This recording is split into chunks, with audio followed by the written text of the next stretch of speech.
এবার বাংলাদেশের পথেই হাঁটল ইরাক। ইউরোপে খেলা ৩ প্রবাসী ফুটবলারকে নিয়ে বিশ্বকাপের প্রাথমিক দল ঘোষণা করেছে এশিয়ান প্রতিনিধিরা। একই দিন চূড়ান্ত স্কোয়াড দিয়েছে সুইজারল্যান্ড।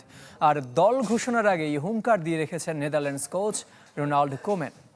ঈদ আসবে, সাথে ক্যাশব্যাকও আসবে। নিজের বা প্রিয়জনের জন্য কেনাকাটায় এবারও নগদ পেমেন্টে পাচ্ছেন দারুণ ক্যাশব্যাক। তাই যাই কিনুন, পেমেন্ট করুন নগদে।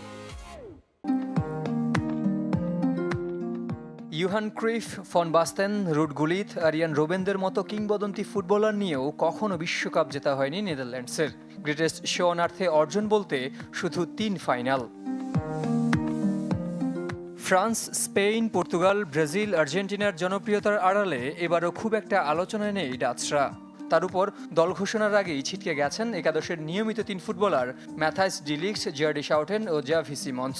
তবুও হেড কোচ কোমেনের দাবি টুর্নামেন্টে বাজিমাত করবে তার দল। লোকে হয়তো বিশ্বকাপ জেতার মতো ফেভারিট হিসেবে আমাদের দেখছে না, কিন্তু আমাদের যে শক্তি তাতে আমরা যে কোনো দলকে হারানোর সামর্থ্য রাখি। সেজন্য আমি চাই আমার দল আত্মবিশ্বাস, ব্যক্তিত্ব আর তাদের কোয়ালিটি বুঝে খেলুক। এদিকে অভিজ্ঞদের প্রাধান্য দিয়ে বিশ্বকাপের চূড়ান্ত দল ঘোষণা করেছে সুইজারল্যান্ড। 26 জনের 17 জনই ছিলেন সবশেষ কাতার আসরে। সর্বোচ্চ 9 জন জার্মান লিগের ফুটবলার।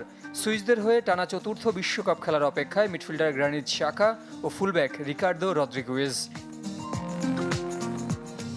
চমক রেখে 34 সদস্যের প্রাথমিক স্কোয়াড ঘোষণা করেছে ইরাক। প্রথমবার আরব দেশটির হয়ে ডাক পেয়েছেন 3 প্রবাসী ফুটবলার।